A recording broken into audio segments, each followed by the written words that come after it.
Things have been kind of boring this weekend. If only there'd be some cool event that would come along and give me the inspiration I need to produce a video. If only something would happen in this boring little town. Maybe, I could put my Mac Plus to some good use. But, well, it just turned midnight. Wait a minute. It's March 1st, 2021? That can only mean that it's Marchintosh! Oh, man. Hey, everybody. It's Ron with Ron's Computer Videos. And I just wanted to welcome you to Marchintosh 2021. I've been playing around here with my my little mini VMAC emulator today, and I thought, hey, this would be kind of a fun day to maybe share one of my favorite Hypercard stacks with you. It's a little thing that's called the Stack O' Love. This was a project that kind of came out in the pre-web days as a way for fans of the hit TV show Mystery Science Theater 3000 to sort of have like a cool Hypercard stack episode guide with sound effects and neat graphics and things like that.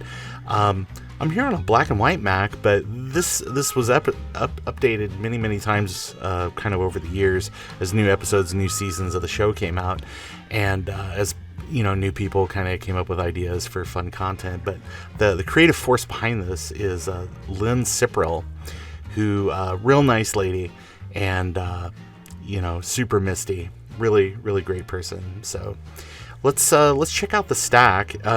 I'll have some links at the end of the video if you wanted to try this out for yourself. You can download it off archive.org, but I just thought it'd be more fun to maybe use a little faster Mac to kind of go through this. But the Stack of Love has always been sort of touted as the ultimate database for fans of Mystery Science Theater. And you know what? Honestly, in the pre-web days, kind of was. It was cool. I think the first time I ever saw this, a buddy of mine downloaded the copy and brought it to me on a floppy because he was like, oh, it was on like CompuServe or maybe AOL. And he was like, oh my gosh, like this is a fun thing. And I know you're Misty, so you should absolutely try it out. So, but anyway, again, thanks, Lynn. So let me go ahead and let's go ahead and let's check it out. I'll do my best not to talk over any of the cool sound effects that are built in.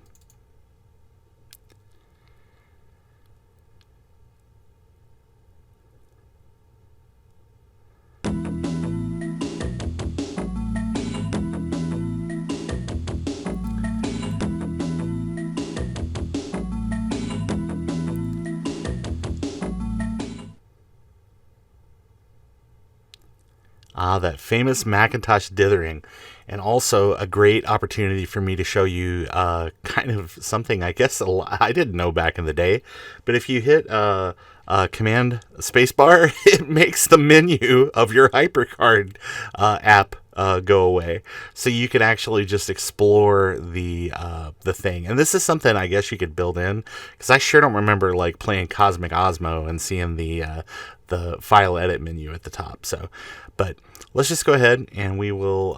I just did it for kicks, man. Yeah, so a little more information and some of the contributors, and big thanks to the people at Best Brains, the people that produced Mystery Science Theater 3000. I just did it for kicks, man. She just did it for kicks, man. And the joke being, please don't sue me.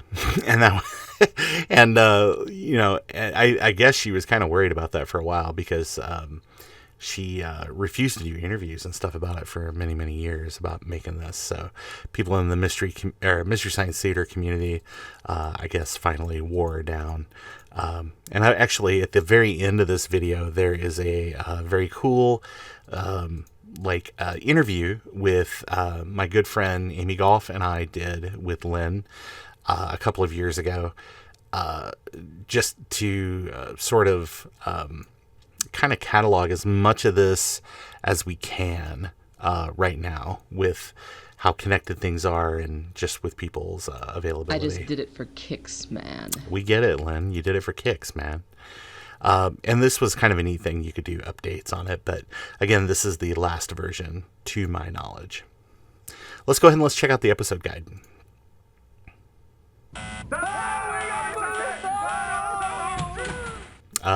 Seizure warning there for everybody, a little bit late.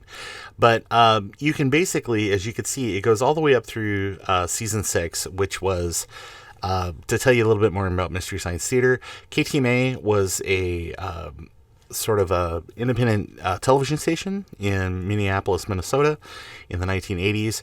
And Jim Mallon and Kevin Murphy worked at the station kind of as producers. I think Kevin was sort of a jack of all trades, like did a lot of the technical stuff and sold ads and recorded commercials, and he did a lot of funny stuff for the channel. And Jim Mallon also worked there, and those guys were the people that sort of reached out to Joel and said, hey, or Joel Hodgson, and was like, hey, let's go ahead and collaborate on this stuff. But the KTMA episodes were really hard to kind of come by for years, and he had to do tape trading, and that's where the term, like, you know, keep circulating the tapes kind of came from back in the day. But a nice thing about this is you do have all the information about when the episode aired, what the episode was. And if you, again, in the days of VHS, you would go through, and if you had a, whatever your organizational system was for tapes, you could put your tape ID in there. So that way that you would know that, hey, I've already got this one, and, you know, it's in the database here, so that I can just pull it up really quickly. Basically season by season, and you can go through and kind of do the same things, and you can zoom through and read synopsis of sort of if they did a short before the if they did like the main movie, and then like if they did a short or something, and then a brief synopsis of kind of what happens like during the episode, or anything kind of out of the ordinary that you might want to be on the lookout for if you had never seen that episode. So if it was something that appealed to you, you could definitely reach out to other people and try to get that tape. Something else that's kind of neat is if you have like there's a song or something, because Mystery Science Theater, as famous as it is for its comedy and mocking bad movies, they were very, very famous for their music. And so if you if the episode had a song or something, they were very kind, and they included the lyrics and stuff with it. And Lisa Jenkins, another sort of famous Misty from back in the day. So let's go ahead and let's pop back out of here. As you can see, it kind of goes all the way up through season 6. Let's see how far in season 6 they got. I think season 6 is 23 episodes. Yeah, so that would be... You do it, I'm bitter. That would be...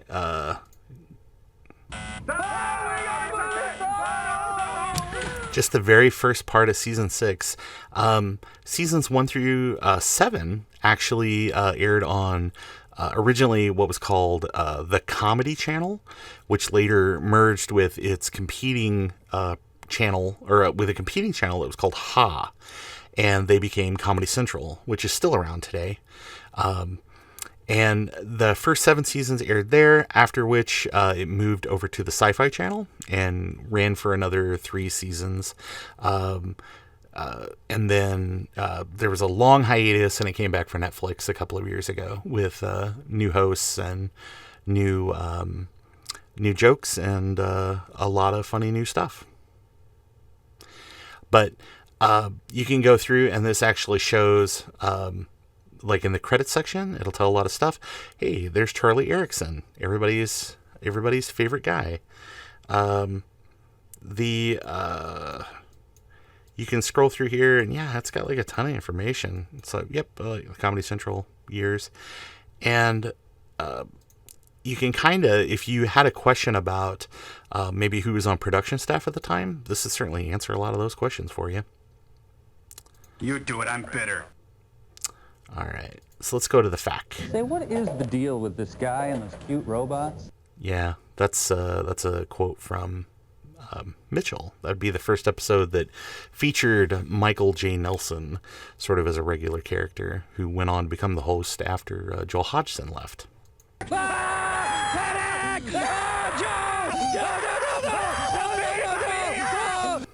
As you can see, there's little dedication to Joel here at the top. But there's all sorts of interesting things, and I think that this is basically sort of a hypercarded version of the AOL FAQ that used to be out there for years, where, you know, if you were a new fan or you were somebody who was kind of wanting to catch up on things, maybe you didn't have cable and everything you knew about it was just from circulating the tapes, this was kind of a way for you to get that information, maybe in a curated form. But there's Julie Walker, Texas Ranger, the original Info Club Grand Poobah. Yeah, no, it's all hot and it hurts and stuff. Something about Mystery Science Theater rock climbing. This is kind of an ongoing joke where if you have a low budget movie and you need to kill time, because it's got to be like an hour long or otherwise you're not going to get paid. You would pad the film, and one of the early things that happened in like the first season is there's lots of scenes of rock climbing, of people just padding out that film. Yeah, I mean, they knew the kids were smooching up in the balcony anyway, so. Deal with it, Pink Boy. Yeah. So you can learn all the information you want to know about rock climbing if you are. Yeah, no, it's all hot and it hurts and stuff. If you are so inclined. Deal with it, Pink Boy. What happens if you press this button? That's right, we're evil. Evil! Oh no, now you have to read the FAQ all about rock climbing. So is there an especially dull and pointless scene in the movie? Like in the movie Lost Continent from the first season? Yep, you're going to see some rock climbing. But there's just some cool stuff in here. You can go through and read all about that. And oh my gosh, as you can see, it drags out so long. So long in that poor movie. You do it, I'm bitter. So, let's see what else is in the facts What here. is the deal with this guy and those cute robots? Oh, hello, booby. Oh, here's the glossary. So, there you go. If you were very curious about some of the catchphrases on the show, that's another thing that Mystery Science Theater is famous for. Callbacks. You can, an alphabetical guide of different things like, you know, so my clown, do I amuse you? You know, Joe Pesci from Goodfellas, Ancient Chinese Secret, you know, the old Calgon commercials where the people at the dry cleaner didn't want to tell everybody how they got their clothes so clean. But the just all sorts of different riffs and references and stuff that if you were somebody that did not you weren't born in the 60s or born in the, you know, in the late 50s, like some of the people on Mystery Science Theater were, that you could very quickly kind of get yourself up to speed. You do it, I'm bitter. So again, more lyrics. Camera is really neat. Camera is full of meat. We believe in camera. Yep, gotta love those Gamera movies. So there's some fun stuff there. Oh yeah, and from the original live show, it's like MST, It's Alive. And so they sang a version of Lou Reed's Satellite of Love, sort of like a bit of a, you know, parody version, but it's okay. You do it, I'm bitter. All right, we can look at some oddities here. He tried to kill me with the forklift. Yeah, that's from Fugitive Alien. That's one of the more famous quotes from the kind of that season of MST. I'm pretty sure that's a second season episode. All right. So they had some fun cookbook items and stuff that you could go through and you could make some of these things. So maybe if you were going to a MST3K themed watch party or something like that. The drinking game, which used to be a popular thing way back in the day, where people would, they made a reference to this, everybody take a drink, or finish your drink or whatnot. So young people, right? So a card game for Mystery Science Theater that was put together by Dan Siemens and John Fowler. Mistings. So Yep, out there on the old Usenet, sort of before the web. Just some funny little riffs on Mystery Science Theater. Misty's kind of got to put their own little spin on things. You do it, I'm bitter. And then this tab, I remember when I was a kid, kind of, when I say a kid, like a teenager. The problem with IBM's incompatibles is that they lack the elegance and intuitive nature of the Mac. Mac products are reliable, proven, and they always work. Well, I can't disagree, Tom. So this section gave you some information about things you could go and see online, like e-zines, if you guys kind of remember that, where people would put together information about different shows and things like that to try to keep fans kind of up to date on things. This brand new, what is the WWW? What is the World Wide Web?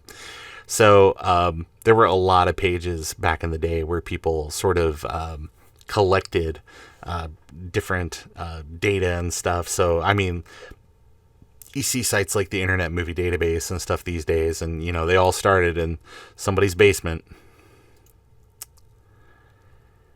So the joke of this icon right here is as, what are news groups? Yeah, what are news groups? A way to communicate with people. But the joke is that Crow is a PC user, and he makes fun of Tom, who can't use this IBM PC compatible all that easily. And he's basically like, what do you want? You want a little clown to come out, and a little juggling clown to come out and point and wink when you've got the right file, something to that effect. And then Tom is like, Macs always work. And in the day they kind of did. What's FTP? File transfer protocol, even more stuff. But yeah, and some of these sites are still even active, just because they're on somebody's PC at a university one day. And in the early days of the internet, that's kind of how it was. The people that had the access were people who, worked for the government or worked for the military or PCs, or for universities. But yeah, if you don't have internet access, this section doesn't do you much good. To get access, call your local college or university and ask for the computer system administrator. He or she may be able to point you to a local internet provider.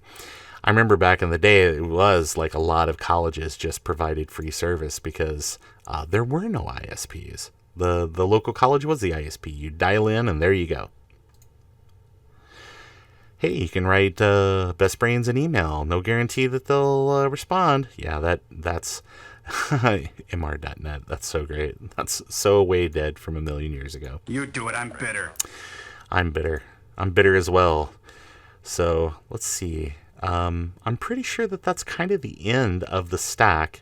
There were things that were added and removed and over the years and optimized and sort of all put back together. But when you're done with the stack and you hit the home button, listen to this. Push the button, Frank. And that's very much kind of the end of an episode for Mystery Science Theater, where it would go through and the page would, or the screen would sort of drop down like you turned off an old television.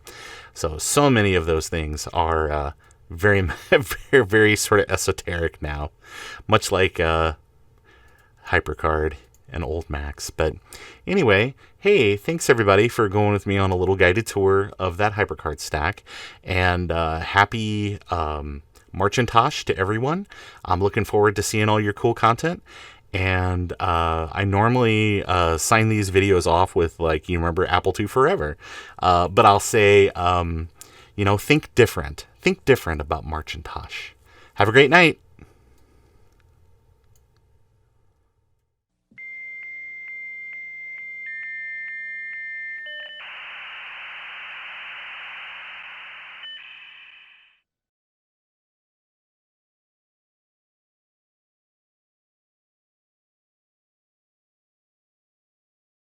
I'm Ron, and I'm joined by a very special guest interviewer today, Miss Amy Goff. Hello. Amy, how have you been? I'm doing well. How about yourself, Ron? I'm doing just fine. Hey, I have been working on this project for the better part of a year, and I Yeah. know that you have done so much research into this as well. We talked a little while back, and that interview where we're kind of chatting about this project will make it as part of this bigger sort of discussion about the Stack of Love. But I thought it would be really great for you to be here today because we have a super special guest. We have the Yes. author of the Stack of Love, Miss Lynn Siperelle. Hello. Lynn, how are you today? I'm really well, thank you. I really appreciate it because I've been I've emailed you like once or twice over the years and just said, hey, like, thanks so much for making this. It meant a lot to me kind of as a young Misty and as a Macintosh enthusiast. And you were always so super nice. And thank you so much for agreeing to kind of come on and talk to me and Amy today. Oh well, thank you for asking, Ron. I'm really actually surprised and gratified that somebody still uses it. Yeah, I want to. the Stack of Love is become sort of something of a legend in recent years. I mean, because myself and my colleague Blake Williams, who run the MST3K Fandom history blog, this has been sort of a white whale of ours. Has been kind of track down the Stack of Love and see if it still exists in any form. And with it having resurfaced recently on the Internet Archive, that became a thing that we could again explore. But we never thought we would have the ability to actually speak directly to the developer. So this is just a fantastic opportunity. So thank you so much for coming on. Oh my goodness sakes. Oh well, you're All right. extremely welcome. No, and it's and I was going to brag on you, Amy, because you guys did like an amazing sort of breakdown of like of the stack and sort of the fan lore around it. And honestly, at this point in the game, that's kind of what it is. It's like that there was this special place and time that if you existed then and there, you got to kind of experience this, and you had to be a Mac user, you had to have access, because I know that it was you could get it through the AOL files area, so you had to maybe be on AOL. I think it later showed up maybe on CompuServe. Is that true, Yeah, Lynn? I mean, my exposure to it was actually a little bit more direct. Kind of just as a bit of a background, kind of my first exposure to the internet in kind of the proto state that it was in, sort of a text-only internet at that time, was actually through my father, who worked at a local community college. So all of my kind of early computing exposure was through him, and he actually had a teaching assistant that also was into Mystery Science Theater, and we had been doing tape trading back and forth physically. And he one day actually handed me a floppy disk with Stack of Love on it. So I actually managed to get a physical copy handed to me, which is just, you had to know a guy who knew a guy. But especially kind of how large file downloads worked at that time. They sort of had to either be sanctioned by an internet service provider like AOL, and they had to pony up that disk space and the bandwidth in order to make that available to people, or you had to download it through a bulletin board system, or some of the kind of limited .edu FTP domains that existed at the time. But again, you had to have very specific directions to be able to even find this in the first place. So really, it was kind of word of mouth that sort of spread knowledge that Stack of Love was even a thing that existed. And again, if it hadn't been for this TA, I wouldn't have even known about it either. But it was absolutely mind-blowing to stick this into the, Mac Classic at the lab and fire this thing up and see this just fantastic breadth of fan knowledge all compiled in one place. Oh my gosh. That's my story. Hey, there's going to be some gushing on this. That's the nature of kind of how this all this project I'm doing for the podcast is going to come together. So, Okay. so yeah, but it's sorry in advance. So since we're talking about the good old days of like MST3K and the fandom, Lynn, how did you kind of stumble on MST and decide that, like, hey, this of all the shows that are on basic cable right now, this is the one that represents me? If memory serves, I first saw Mystery Science Theater back when it was on Ha. That's how long ago. And I think, if I recall correctly, and I watched it right up until they left Comedy Central. I think I watched a little bit on Sci-Fi, but not much. I kind of drifted away. In any event, I fell passionately in love with the show. Almost from the first moment I saw it, I would record the Turkey Day shows. Yeah, it was bad. It was really bad. My husband can tell you about when I first met him 25 years ago. How excited I was to show him Mystery Science Theater and get his reaction to it. Anyway, yeah, I got into Hypercard in 95, I think it was. I think it was 94, 95. I can't remember exactly. And I needed to do a tutorial on how to run the thing, how to write for it, and I was interested in becoming a programmer, and so I sat down and I taught myself how to do it. And I had black and white graphics, and so I came up with black and white, 1-bit graphics for the thing, for pictures of Joel and the bots and etc., Frank and Dr. Forrester, and I kind of put it together. I recall, I cannot remember exactly if I used. I think I used my own descriptions. I can't remember if it was mine or whose it was. It's been a long, long, long time ago. So, I don't always remember exactly what I did. Yeah, well, that's fantastic. So really, this kind of was born out of a need to just sort of test run Hypercard as a vehicle for teaching. Yep. That's wow. That's amazing. And it kind of turned into just like a wonderful resource for just casual fans as well. I mean, again, you had to be hooked into that community that was both on the internet at that time and also a Mac user. But among the people that were exposed to it, we were just all sort of blown away by just the coolness and the slickness of this thing. Golly. Yeah, I remember I was part of the Usenet group at the time, and a few of those people were Mac people, and they used it, and I would get messages from people every once in a while saying, "Oh gosh, thank you so much for the stack. I use it regularly." And oh, okay, cool. And then I haven't thought about it since.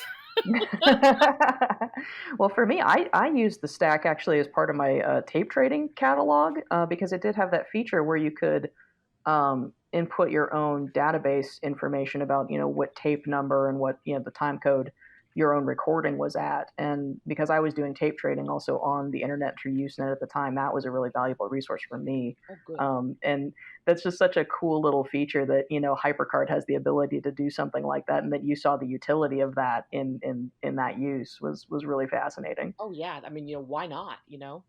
It was there. Yeah. Sky's the limit. Yeah, I tried to think of as many different things. What do people really, really need? Well, they need some way to catalog their tapes and some way to keep track of their trading. So that's, whatever I could think of, I put into the stack. I, wanted to make sure that it was as useful as it could be. Yeah, and it was fantastic just for the breadth of the knowledge that was available within the stack. You didn't have to go out to external websites to find this information, because at that time there had been a proliferation of just a number of FAQs and various like specialty information catalogs. And you kind of had to track those down individually. But if you had access to the stack, they were all in one place. And you could even cross-reference that information. Like if you had a show that had lyrics in it, there was a whole tab that just had, lyrics for the songs from the host segments. Oh. And it was cross-linked within Hypercard. It was just this fantastic experience that's more like what we experience with things like Wikipedia today, but that had not even been, nobody else had kind of cracked that egg yet, Mm-hmm. Mm-hmm. Well, I always have kind of had an affinity for Wikipedia, so, who knows? Did you go on to work with anything else like that, like Wikipedia in the intervening years, or was that sort of? It was kind of pretty much the stack, and it was like, well, I did that. Okay, on to the next thing. Good. And not long after that, the stack stopped running. Not long after that. Right, just because of the limitations of both hardware and software. And Hypercard was actually kind of lapsed into a period where it was no longer being supported by Apple, and in fact was deprecated entirely pretty shortly thereafter. But interestingly enough, the Stack of Love had the ability to actually support constant updates. Yeah, so Lynn, can you talk a little bit about what Hypercard actually is? Because it's a little bit difficult to kind of bring that into context with somebody that either wasn't part of that development scene back in the 90s and has maybe never even heard of this before. Sure. Let me preface this real fast, Amy, by saying that almost 4 years ago in 2014, late 2014, I had a stroke, a massive, massive stroke. Ooh. About 90% of the people who get the kind of stroke who have the kind of stroke that I had die. Oh my gosh. And it's a miracle, quite frankly, that I'm able to talk with you. It's a miracle that I'm here at all. I was within hours of dying. So it was a drug test that saved me. And if I hadn't taken part in that, I would have definitely died. They told my husband. Wow. They told my husband to get her affairs in order. Oh my gosh. Yeah. Gosh, well, I'm so glad you pulled through that. That's terrifying. They had to get me within 72 hours, and I was at hour 60. Oh my gosh! Wow. That is. Wow. Yeah. So I had what's called an intraventricular hemorrhage. Ooh. So yeah. My speaking is a little bit fakakte, for lack of a better term.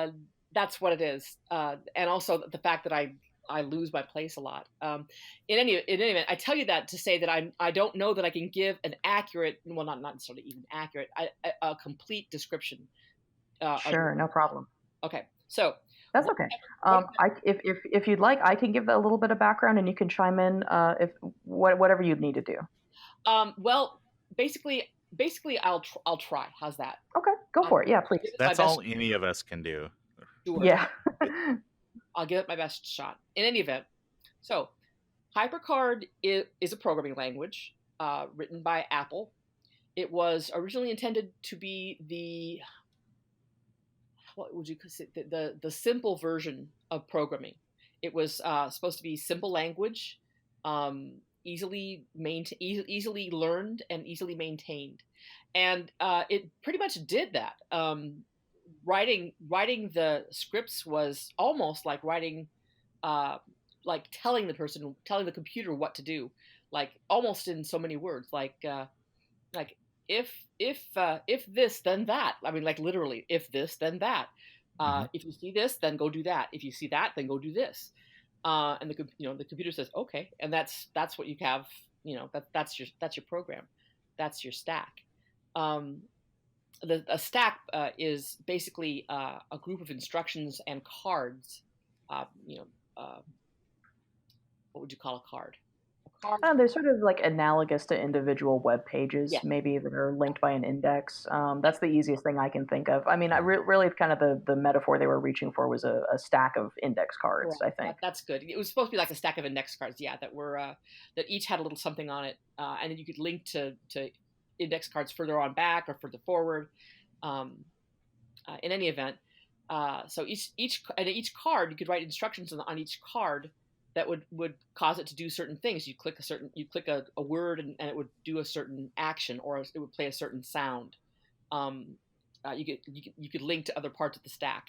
It was basically like having like a little website essentially in your computer at that particular time, without the web really existing as it does now. Right, and even some of the stuff that was in Hypercard development at that time had not been explored as far as hypertext development for the web. I mean, we're really talking about a time on the web where people were limited not only by bandwidth but sort of the technology that had even been developed at the time. And I think it's probably not too much of a stretch to say that Hypercard probably explored some of those concepts pretty early on. Yeah.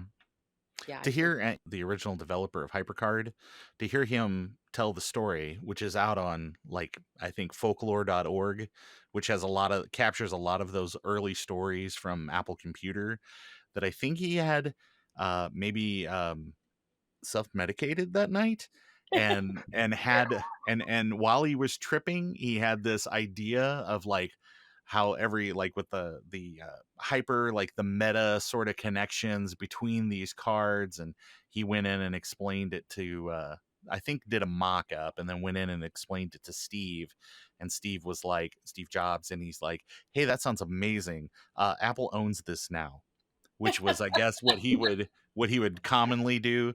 And I think Andy did out where he was like, I'll sell you if you absolutely do this, I'll sell it cheap. And I think that's why it ended up where Macs just for a long time shipped with Hypercard to try to get people to like just common people to program, as you were saying earlier. Yeah. Yeah, and it was really interesting because, sort of the early applications of it clearly were in sort of institutional learning environments, colleges, research medicine, things like that. But the fact that you could just pick it up and just sort of teach yourself this very rich programming environment with very little, computer sciences knowledge coming into it was, fantastic. I mean, the fact that you could approach something like Stack of Love from a hobbyist level was just unfathomable at that time. Yeah, definitely. So, Lynn, did you have any prior programming experience before Stack of Love, or was that sort of a first introduction to that for you? I got into doing a little bit of Unix scripting. I was working at an internet service provider at the time, Oh, and okay. I was just beginning to dabble. It was like I wrote my first Hello World script, essentially, and I wrote a generator for that would randomize my signature file on my Unix email at the time.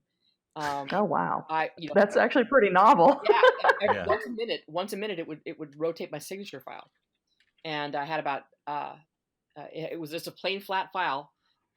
Each line was a signature, was a sig file. Each line was, and it would just rotate randomly among them once a minute. Wow, that's very cool. That's what I did So, for my Hello World script, and then eventually it led to the Hypercard stack. interesting. Yeah, so you mentioned that the stack was sort of an experiment in learning how to program for Hypercard. What was the eventual application of that? Was that for the company that you were working for, or was there some other intention to do more Hypercard development after that? Nope. It was for more Hypercard after that, possibly. But as it turned out, I did the stack. Well, that's that. Yeah. Didn't ever. Well, and what a note to go out on, because again, it sort of lived on well past its lifespan in a lot of our memories. It sure did. If you guys are still using it, my gosh, it's Yeah, gone. exactly. And then of course. We hadn't actually had access to a copy of it until very, very recently, where somebody over at Internet Archive, archive.org, had actually come across a copy of it someplace. I'm imagining in somebody's basement, I don't know, but managed to find a functioning copy of it and uploaded it. And now you can actually run Stack of Love inside a web browser. Like, you don't need to be any kind of like a antique hardware collector. You don't need to have any kind of emulation capabilities. You can just run Stack of Love inside a web browser, and it really it just brings back this flood of memories. Mm-hmm. Yeah. I'm absolutely. I had no idea. I am absolutely astonished. Oh gosh. Well, here, let me see if I can put the link in the chat window here, because it's a little bit clunky when you open the link, because it sort of just dumps you into a System 7 window and makes you unzip it, which is very authentic to the experience. But let me see if I can get. Okay, yeah. Here's the link. That's the archive.org page. And sort of with a little bit of fussing around, you can kind of get it up and running in that window. Mm-hmm. But yeah, just the idea that we can do that now is it's fantastic. But we had sort of thought that this project had been lost to the sands of time, because, and the thing that myself and my partner Blake Williams run into constantly with the Fandom History Project is that in sort of doing these internet archaeology deep dives, so many of these links have just been broken for many, many, many years, or have gone extinct entirely, just because server infrastructure has gone down. FTP sites are no longer maintained. .edu websites, obviously, if somebody was a grad student at a college that had web space, within 4 or 5 years of them graduating, that website was gone. Right. So much of this, we're just sort of looking at a skeleton framework of these websites. And we would find occasional references to Stack of Love, just sort of saying, if you go over to this guy's BBS, he's got a copy of it, but no ability to actually follow through with that. So when Ron discovered that this was on archive.org, this kind of blew the door wide open again to be able to look into this project. Wow. I'm looking at the screen that you sent me, the page that you sent me, and I'm just like, oh my God. the memories come flooding back. Oh my God. Yeah. Yeah. But So, what did you use to actually edit those graphics? I'm curious because they are all black and white. There's no gray. It's all 2-bit Right. graphics. Truthfully, I don't remember. I mm, d- Yeah, it was a long, long time ago that it's mm. yeah.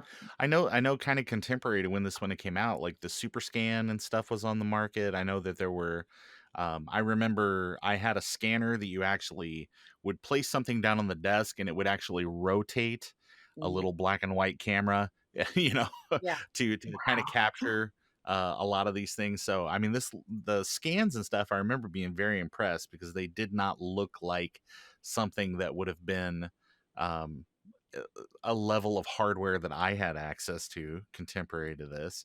And there's even like a little animated, like the spaghetti ball kind of turning, and that's animated as well, and stuff. So if people go out and actually look at the stack, they'll get a better idea of what we're talking about. And we'll make sure to give links at the end, so that way if people want to go out and kind of experience this, have nostalgia or just experience for the first time, they'll be able to do that. But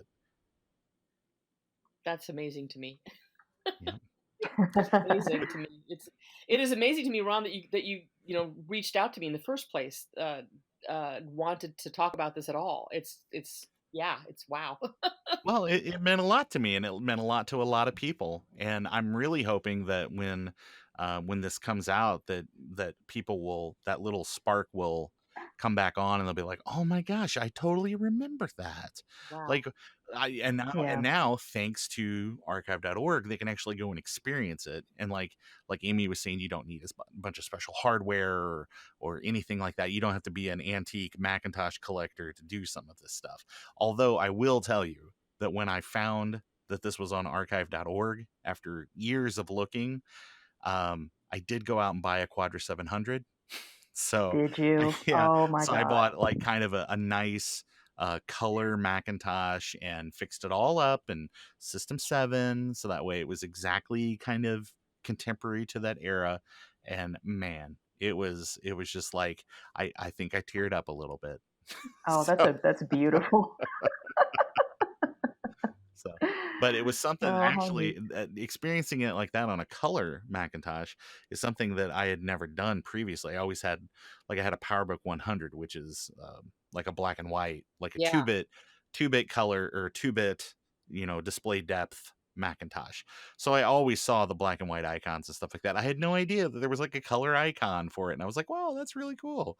So even though the rest of the stack is in black and white, it's kind of neat that something like that was there for people that could afford a color Macintosh contemporary to kind of all this. So, Yeah. but you talked about kind of the inspiration for making the stack, where it was, could I actually do this? It's like all great things where it's just sort of the, like I just want to challenge myself and I want to see if I can make something that's possible. But inside the stack itself, and we kind of touched on that earlier about like the tracking like your tapes for tape trading, and there were things for lyrics and stuff. But what when setting out, if you can remember to like what your goals were for this project, do you remember if it was like, well, we've got to have lyrics and we've got to have a section for where to meet other Misties online and things like that? What was the inspiration that kind of brought the idea together? The inspiration that brought the idea together was it was basically just having as much information as possible in one place. One stop shopping for all your Mystery Science Theater needs. Hmm. For all your great, all the great answers that you're looking for. And And important to point out again, there was really no web or anything at the time. If you wanted a curated experience for something like this, you had to be on a subscription like CompuServe or AOL or whatever. there was a web, but it was very much it wasn't the GUI interface that we see now, as we put a graphic user Hmm. interface. It was links, Hmm. text based, and Yeah, and I think probably like the closest thing that we had was a website called Deus Ex Machina, Yeah. that was just sort of a link repository that as soon as somebody would post something like, oh, I've got a new website on any of the Usenet feeds, that person would update that website, and that was sort of the closest web experience we had to something like Stack of Love. But again, a lot of information was repeated or not kept current, or any of that kind of thing. Yeah, I basically just wanted to have as much stuff as possible in one place. So, and they did a fantastic job. I mean, the goodies that are in here are just really fabulous. Like there's a tab in here called Oddities, which is just one of my favorite things ever, where it's got everything from where you can find mistings, which were at the time fan fiction that was sort of based on riffing text. I absolutely loved them. In fact, I wrote a few of them myself. Oh, that's so good. Yeah, and that was such like a slice of like early 90s fandom for Mystery Science Theater, that people would go and they would find bad posts on Usenet, or they would find fan fiction that was maybe like not the greatest. And the idea that you could turn around and sort of riff it in this text-based format with Joel and the Bots was, it just very unique to that period of time. Yeah, we called it Mystery Usenet Theater.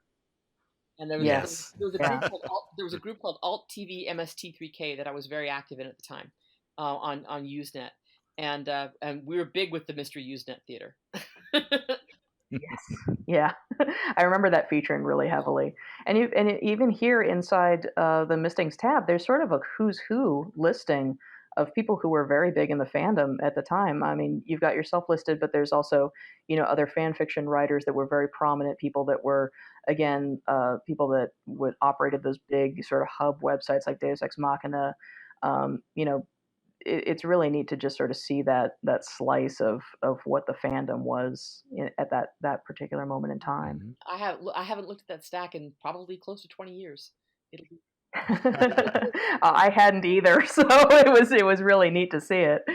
But yeah, you've got here another really unique feature is the cookbook actually has some fan recipes in it, which are really. Yeah, there's a couple of recipes for waffles. Somebody's got something approximating a ham dinger. Yeah, it's really fantastic stuff. Yeah, nobody ever think to look there. Yeah, so and then just like the little things like the if you go to the internet tab, there's the little window that pops up says, "What is www?" And it says the World Wide Web is this strange beastie that's this new thing that not everybody has access to, and talk to your system administrator. And like it's just such a snapshot of that moment in time. Wow, Yeah. I'm gonna have to go back and look at it myself before I can Yeah, no, it's very cool. I have no idea what's even on that stack anymore, other than I remember that it was really fun putting together the cool graphics in the front. I really like the cool graphics in the front. Yeah, there's all kinds of like really cool little sort of like pixel icons and stuff, because I mean people nowadays don't really have a maybe a concept of what it used to be like on the old days, especially on the Macintosh, that was like people just made these beautiful icons. I mean, because it was like, I think your entire kind of workspace was like maybe 64 total pixels or something like that, and so people would use like gratings and things like that to make beautiful little icons that is like it's a tiny little work of art. And nowadays it's just like sky's the limit on things like that. So it's like how thrifty you had to sort of be with your craft in those times is all lost, but it's captured in this stack where like little icon of Tom Servo or of Crow, or I think that like even the little icons that look like little Macintoshes and things like that, it's all kind of crafted with love. Well, it was crafted with love. I will say that I was just absolutely crazy for my Macintosh and crazy for the Satellite of Love, crazy for Mystery Science Theater, and it all came together in the stack. Yeah, and what a product. And just sort of related to that, there was kind of a very small fledgling fan developer community that was kind of coming alive at that time. I know another one of the projects that was sort of contemporary to Stack of Love was Torgo Module of Fate, which was this this screensaver. Which, a little bit of background, there was at that time for the Macintosh a software suite that you could purchase called After Dark, which was a suite of screensavers most famous for the flying toaster motif, which we've, not really seen its like since, because that was, again, such a very specific moment in the history of computing. But you could actually make your own modules for this suite of screensavers, and Torgo Module of Fate was one that somebody had developed that would just make a little animated Torgo shuffle across your screen while playing his ominous theme. And just as a little bit of background, this actually caused me to lose admin privileges at my father's physics lab, because I had Module of Fate installed on some of these machines, and they would just sort of randomly blurt out the Torgo theme, and nobody could figure out the source of it. So I don't know if you had been in touch with any of those other developers, or if that's, were you aware of that sort of fan developer community at the time, or if you had any involvement in that? I believe that I was involved with the people who did Torgo Module of Fate. Wow. I believe I was involved with that module. Yeah. Oh wow, that is so cool. If you look at if you look at the credits for that module, I think that I'm even listed in it. I could be wrong. I could be completely and utterly. I say right now that I could be completely and utterly wrong. I'm in no place to say that claim is not correct. Yeah.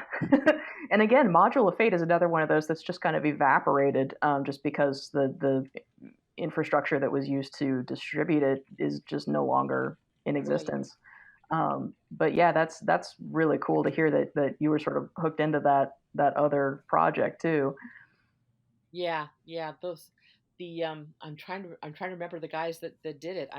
I can see them right. I can see their faces, but I cannot remember their names to say. Yeah, and it's been 20 plus years since any of this has taken place. Did you guys collaborate at all on Stack of Love, or was that mostly a solo venture on your part? That was just me. Okay. That was a labor of love. Yeah. So why people, I know, like, people think about like After Dark as like a screensaver package and things like that, and it's like later became like a utility suite and stuff for the Macintosh. But why that was so important is most people's Macs at the time had an integrated monitor, integrated CRT. So it's not like you could just turn the monitor off separately from the computer. Yeah. So screensavers were really a necessity because you could just leave your machine up. And so you had a little bit of like that burgeoning sort of screen entertainment sort of market that the After Dark people really kind of pioneered with all of their modules and stuff. So it was very cool that they opened that up where other people could sort of, try their hand at making various things. And I know that's where like there was a Disney one, and there were there were several other people that partnered with them. I think there was like a Wallace and Gromit and things that would have been big properties kind of at the time. But yeah, and a lot of that was sort of born of the open source nature of the Apple platform at the time, which is kind of interesting to see in context now that it's such a closed system.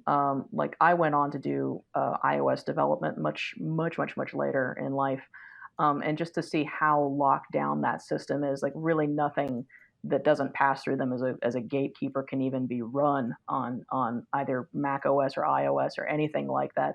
But just the idea that there was this whole hobbyist level of development that even had crossover with professional applications was just fascinating, and is something we really haven't seen the like of since. Agreed. It's really great.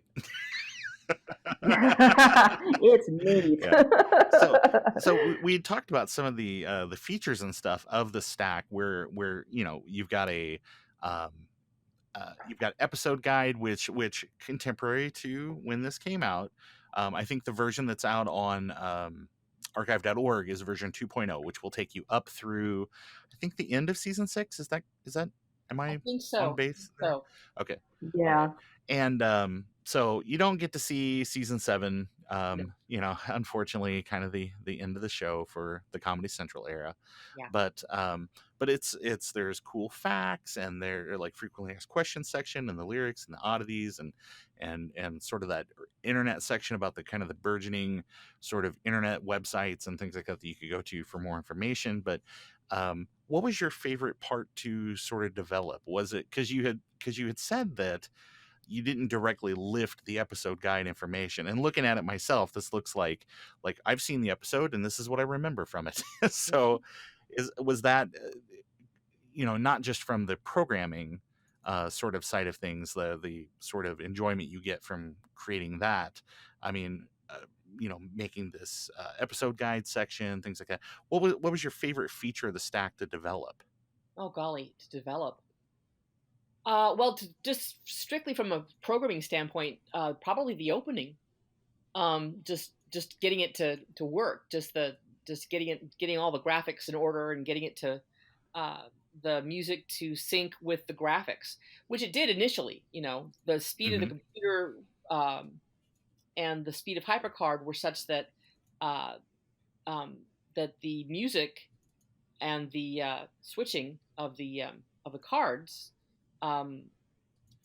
were synced. It was go da da da dum da dum dum da da dum, and every time it would go da da da dum da dum dum, it would switch cards. It would and then the next time, the next iteration of the computer, it all of a sudden the Hypercard sped way fast, and what was taking a long time, it was taking the entire opening of the song basically, or the length of the da da da dum da dum dum, that's that length. It sped through the whole thing, so like it would go through that whole thing, wham wham wham wham wham, and then all this music at the end. It's like, oh my god, okay. So so that kind of failed. There was no way to tie it down to the music. And it didn't really have like an independent kind of timing feature. It was all sort of based on the computer's clock speed at that time. To say, okay, this many seconds stay on this graphic. Okay, that many seconds stay on this graphic, and it wouldn't do it at all. So sort of like what you have the ability to do in PowerPoint now was not really part of the feature set, but yeah. That was probably the most fun to program. That part there, just the initial programming was really, really fun. The rest of the data entry, it was really cool to experience that. Like you said, the idea that it was this multimedia experience, that the music would play and the card would switch in time with it was really neat, and it was something that we were only just sort of seeing in like professionally authored applications at that time. Like another Hypercard author at that time was the Voyager company, was doing these sort of very slick Hypercard stacks that were meant to act as encyclopedias and had very similar features. But don't forget about Cosmic Osmo. Ooh. That's true. Or Spaceship Warlock, and a lot of those kind of started as Hypercard stacks and later became like, that was the beginning of Macromedia. So Macromedia kind of got their start, cut their teeth on making Hypercard stacks. So I think a lot of people did. So that's kind of cool to hear that your favorite feature of that was just sort of the interactive animation component of it. That's neat. Yeah, I confess that's what really got me off at the time. It was like, wow, this is cool. Yeah, it was very unique to the time. Yeah. So, Lynn, did you what are kind of your recollections on the fan reactions to this thing when you first released it? I mean, what was kind of the overall vibe that you were getting? I mean, other than us gushing all over you today. 20 years later, getting around to it. I remember people being really happy about it being there, them being grateful that it was there. For reasons that are still unclear to me, but and that's basically all I remember. And occasionally I would get emails from people years and years later from people saying, I just ran across my old computer and fired up the Stack of Love, and there it was, and boy golly, thank you very much for programming that. And I'm like, oh, okay, you're welcome. Wow. Yeah. I haven't heard anything for years when you got a hold of me, Ron.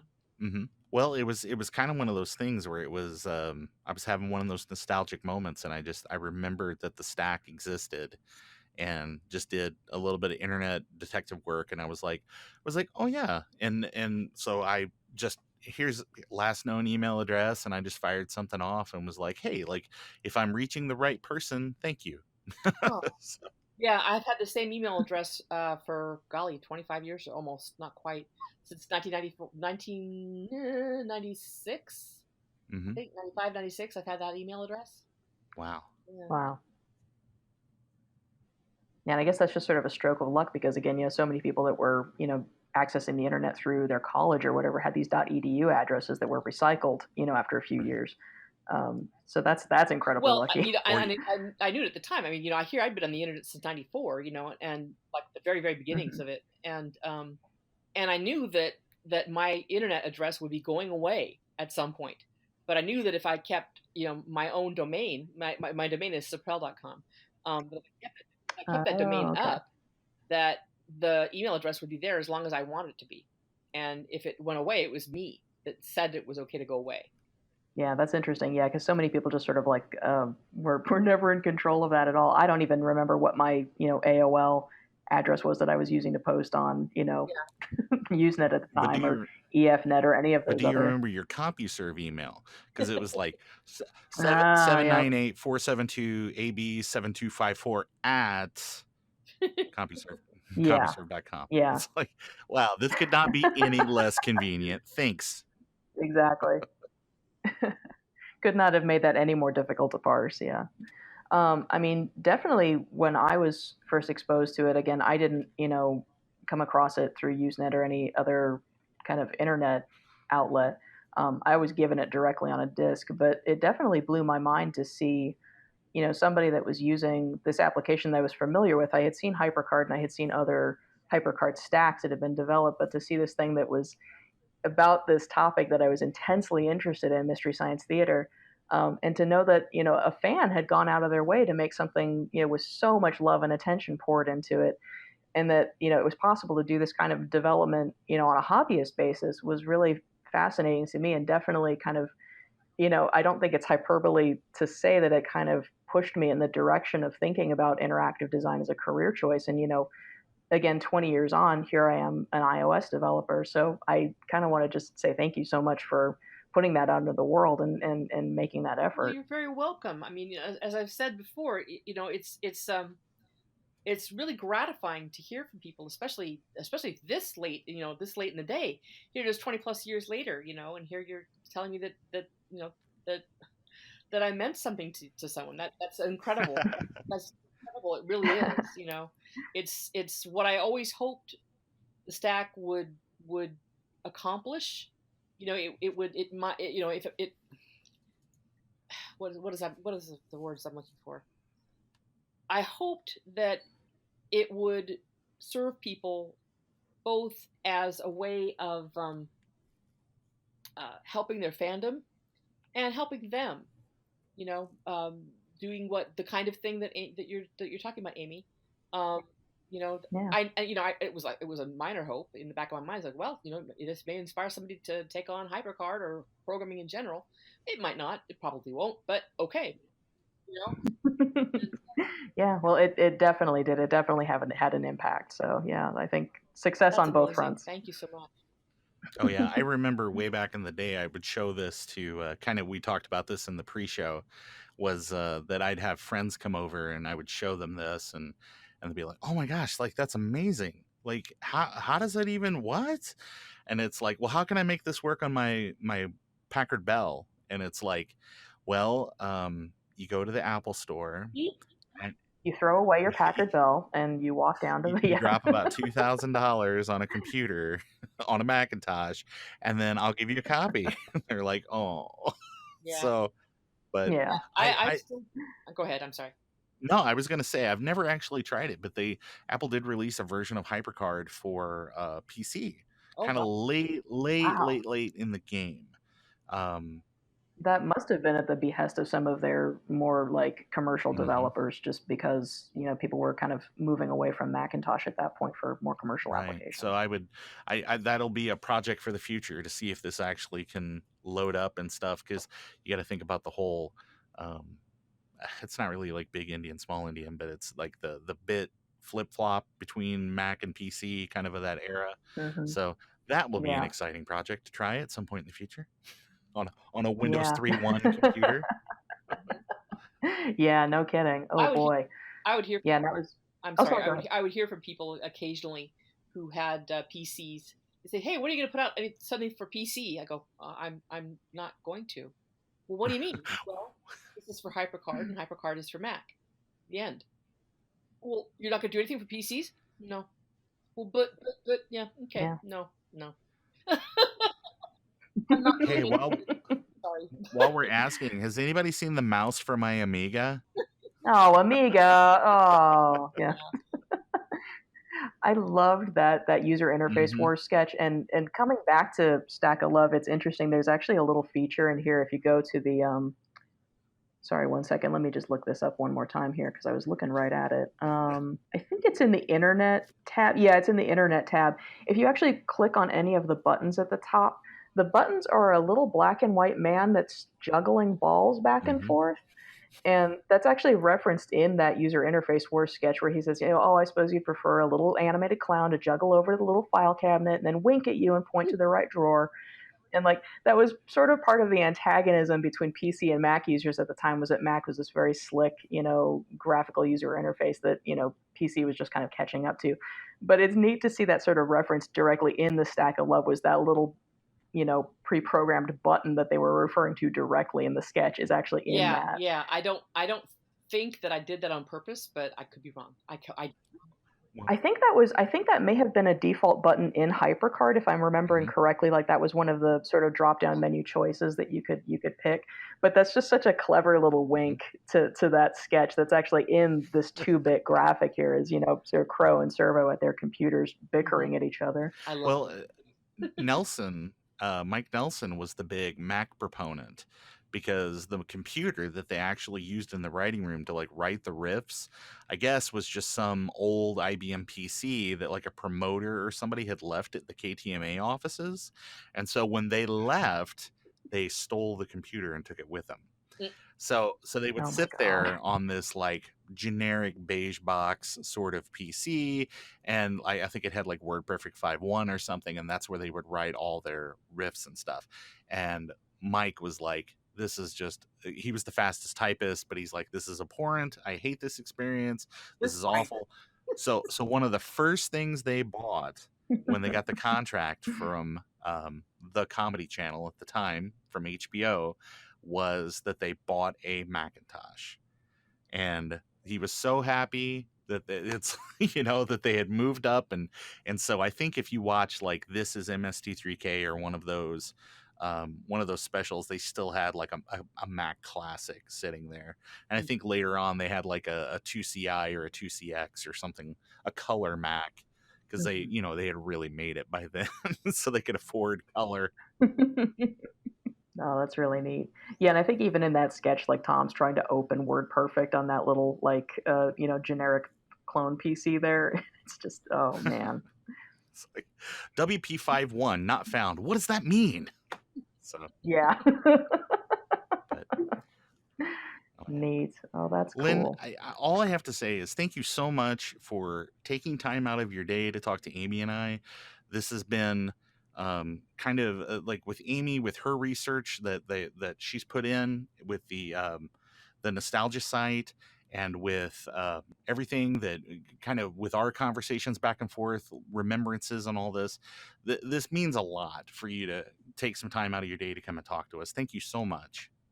Thank you so much, Ron. It means a great deal to me, 20 plus years on, almost 25 years on, that A, somebody remembers the stack, and B, somebody still loves it. That to me is everything that I hoped for the stack and more. So, Amy, if people were interested, our listeners at home, wanted to actually go out and experience this for themselves, tempered with the fact that this is supposed to be a nostalgic experience, where would they go to actually find it? Okay, so one of the places you can find it is directly through archive.org. Just go to archive.org and search Stack of Love, or you can search Lynn Siperelle's name. It's also listed under that. And you can, again, run it directly in your web browser. Another place you can find it is actually through our research project, which is the MST3K Fandom History blog, which you can visit at mst3kfandomhistory.tumblr.com. We have a whole series of coverage that we actually did, a 5-part series breaking down Stack of Love and kind of looking at its various components. And you can see those. They're kind of floated up to the top of the blog right now. We have a link to it there, as well as just sort of like text and GIF breakdowns of kind of what the experience was like at the time if you don't want to go through the full emulation. But that was I really enjoyed those updates too, because it's a thorough going through on this. So you can Oh, thanks. Yeah, we did. We really did some deep dives, kind of like trying to go through like Usenet archives to try to see references Wow. to it and see other websites that from the time contemporary that were referencing it. So yeah, it's kind of a wall of text, but it's interesting if you're somebody that's interested in internet archaeology or sort of seeing what the web was like at that time. And also, it was just really fun to go through Stack 11, like create these animated GIFs of kind of what the user interface looked like. So we have those there. Again, it's a 5-part series. They're all linked to each other, so read that at your leisure. Yeah.